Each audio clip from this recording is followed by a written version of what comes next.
Combing operation लावण्यात आलं आहे. किती काय काय आरोपी पकडण्यात आले, काय विशेष काय? नवी मुंबई पोलीस आयुक्तालयामध्ये जी मोहीम आता सुरू करण्यात आलेली आहे त्याचा भाग म्हणून आज APMC पोलीस ठाणे हद्दीमध्ये कोम्बिंग ऑपरेशन सुरू आहे।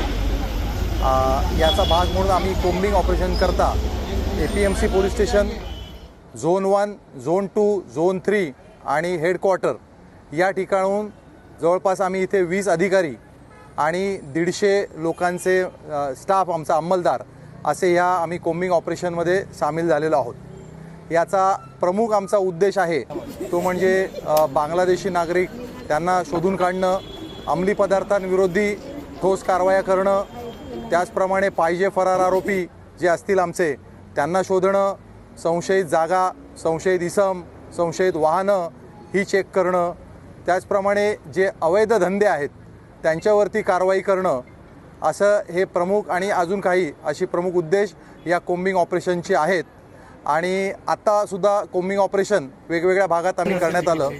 सगळ्यात पहिल्यांदा आम्ही जे कोल्ड स्टोरेजेस आहेत ज्या ठिकाणी संशयित तिथे नागरिक मिळू शकतात किंवा तिथे जे कोल्ड स्टोरेज रेफ्रिजरेटेड असे कंटेनर्स असतात, त्याचप्रमाणे त्या कोल्ड स्टोरेजच्या आतमध्ये जो माल असतो त्याच्या मालामध्ये आम्ही रँडमली तिथे चेकिंग केलं गेलं। तिथे काही आम्हाला आक्षेपार्ह मिळतं आहे काय, कुठला अंमली पदार्थ वगैरे मिळत आहेत काय, त्याचा आम्ही तपास केला। त्याचप्रमाणे त्या ठिकाणी जो बऱ्याच वेळेला तिथे परराज्यातून आलेले जे लोक असतात त्यांच्या तिथे नागरिकत्वाची तपासणी करण्यात आली। त्याचप्रमाणे संशयित दुसरं काय मिळून येतं का ते पाहण्यात आलं। त्याचप्रमाणे जी झोपडपट्टी आहे ते ग्रीन पार्कच्या जवळची ती मोठी झोपडपट्टी APMC पोलिसांच्या हद्दीमध्ये आहे, तिथेसुद्धा आमचे जे आरोपी आहेत पाहिजे फरारी, त्याचप्रमाणे सराईत जे आमचे जे रेकॉर्डवरचे गुन्हेगार आहेत त्यांची तपासणी करण्यात आली। असं ह्या प्रकारचं अभियान आमचं सुरू आहे। या अभियानाच्या दरम्यान आत्तापर्यंत आम्ही एका ठिकाणी एक नायजेरियन नागरिक त्याला अटक करण्यात आली। त्याच्याकडून म्हणजे त्याचं किंग फिडेलिस असं त्याचं नाव आहे आणि त्याच्याकडून 10 ग्रॅम कोकेन ज्याची आंतरराष्ट्रीय बाजारामध्ये सुमारे 2.5 लाख अशी किंमत आहे ते आम्ही जप्त करण्यात आलेलं आहे। त्याचप्रमाणे एक नजमुल शेख नावाचा आरोपी जो आहे त्याला पकडून त्याच्याकडून एक देशी बनावटीचं रिव्हॉल्वर आणि एक जिवंत काडतूस असे एक जप्त करण्यात आलेलं आहे।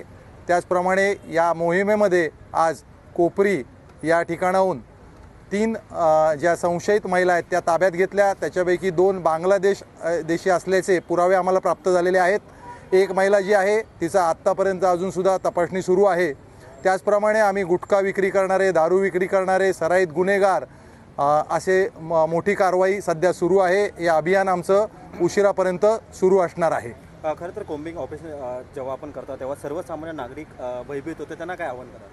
नाही, नागरिकांना आम्ही तसं पण आवाहन केलेलं आहे की आपण कुठलेही काय घाबरण्याची काय परिस्थिती इथे गरज अजिबात नाही आहे। पोलीस जे आहेत ते आमचं काम करत आहेत। त्याचप्रमाणे नागरिकांना या निमित्ताने मी आवाहन करीन की आपल्याला जर कुठे बांगलादेशी नागरिक किंवा अंमली पदार्थ किंवा दुसरं कुठलंही काही आपल्याला जर गैरकृत्य होत असेल, त्याची आपल्याला जर माहिती तुम्हाला मिळत असेल तर ती कृपया तुम्ही पोलिसांना शेअर करा। तुमची नावं गुप्त ठेवण्यात येतील, त्याबद्दल आपण निश्चिंत असावं।